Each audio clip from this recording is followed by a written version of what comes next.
Arestado ang isang newly identified drug suspect sa isinagawang joint buy-bust operation ng City Drug Enforcement Unit at mga kapulisan ng Valencia City Police Station sa Barangay Poblacion, Valencia City, Bukidnon nito lamang ika-9 ng Hulyo taong kasalukuyan. Kinilala ni Police Lieutenant Colonel Brian M. Panganiban, officer in charge ng Valencia CPS, ang drug suspect na si alias Nonoy. Lalaki 46 na taong gulang, isang welder, nilalang newly identified drug suspect at residente ng nasabing lugar.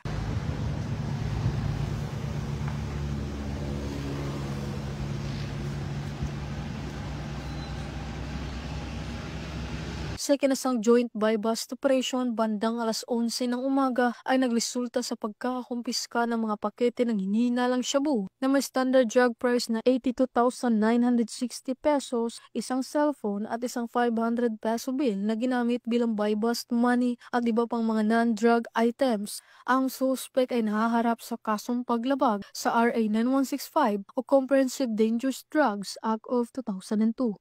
Mula dito sa Camp Capistrano, Gusa, Cagayan de Oro City, ako ang inyong Police News Network correspondent, Patrolwoman Danasa Berdos, alagad ng batas, tagataguyod ng Balitang Pulis.